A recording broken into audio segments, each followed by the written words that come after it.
ವಾಜಪೇಯಿ ಈ ಯೋಜನೆ ಬಗ್ಗೆ ತಮ್ಗೆ ಏನು ಇದ್ರ ಬಗ್ಗೆ ಎಲ್ಲ ಪೂರ್ತಿ ಮಾಹಿತಿ ಇರ್ಬೇಕಲ್ಲ? ಇಲ್ಲ ಸರ್, ನಡೀತಾ ಇದೆ, ಬಳ್ಳಾರಿಯಲ್ಲಿ ನಡೀತಾ ಇದೆ, ನಂತರ ಕೊಪ್ಪಳದಲ್ಲಿ ನಡೀತಾ ಇದೆ, ನಂತರ ರಾಯಚೂರಲ್ಲಿ ನಡೀತಾ ಇದೆ, ಬೀದರ್ ಗುಲ್ಬರ್ಗದಲ್ಲಿ ನಡೀತಿದೆ, ಯಾದಗಿರಿಯಲ್ಲಿ ನಡೀತಾ ಇದೆ. ಈ 6 ಜಿಲ್ಲೆಗಳಲ್ಲಿ ವಾಜಪೇಯಿ ಆರೋಗ್ಯಶ್ರೀ ಅನ್ನುವಂಥ ಯೋಜನೆ ಏನಂತ ಈ ಬಿಪಿಎಲ್ ಕಾರ್ಡ್ ಬಡತನ ರೀತಿಗೆ ಕೆಳಗಡೆ ಇದ್ದಂಥ ಜನರಿಗೆ ಅವ್ರು ಎಷ್ಟು ಜನ ಇದ್ದಾರೋ ಐಡೆಂಟಿಫಿಕೇಶನ್ ಮಾಡಿ ಅವ್ರು ಎಷ್ಟು ಕಾರ್ಡ್ಗಳಿಂದ ಹೇಳಿದ್ರಿಂದ ಅವ್ರ ಕುಟುಂಬದಲ್ಲಿ 5 ಜನರಿಗೆ ಅವ್ರಿಗೇನ ಕ್ಯಾನ್ಸರ್ ಬಂತು, ಹೃದಯ ಕಾಯಿಲೆ ಬಂತು, ಏನನ್ನ ಕಾಯಿಲೆ ಅದು ನಮ್ಮ ಆರೋಗ್ಯ ಇಲಾಖೆಯಿಂದ ಒಂದು 88 ಸೂಪರ್ ಸ್ಪೆಷಾಲಿಟಿ ಹಾಸ್ಪಿಟಲ್ಗಳು ಮಾಡಿ ಆ 88 ಸೂಪರ್ ಸ್ಪೆಷಾಲಿಟಿ ಹಾಸ್ಪಿಟಲ್ಗಳಲ್ಲಿ ಬಹಳಷ್ಟು ಏನು ಸೂಪರ್ ಸ್ಪೆಷಾಲಿಟಿ ಹಾಸ್ಪಿಟಲ್ ಏನು ಸವಲತ್ತುಗಳು ಬೇಕು ಎಲ್ಲ ಸವಲತ್ತುಗಳು ಇರ್ತಾವೆ.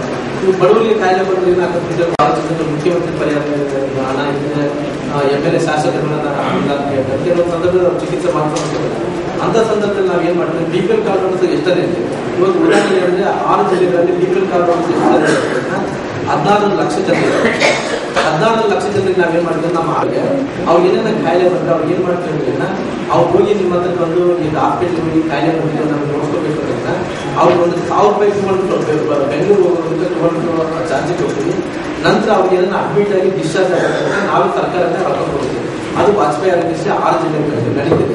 ಆಲ್ರೆಡಿ ನಮ್ಮ ವಾಜಪೇಯಿ ಆರೋಗ್ಯಶ್ರೀಯಿಂದ 6 ಜಿಲ್ಲೆಗಳಲ್ಲಿ ಸುಮಾರು 15 ಕೋಟಿ ರೂಪಾಯಿಗಳನ್ನು ಖರ್ಚು ಮಾಡಿದ್ವಿ. ಅದು ಈ ಸರಿ ನಾನು ಬೆಳಗಾವಿ ಜಿಲ್ಲೆಯಲ್ಲಿ ಒಂದು ಗದಗ ಒಳಗೆ ಅನೌನ್ಸ್ ಮಾಡ್ತಿದ್ದೀನಿ.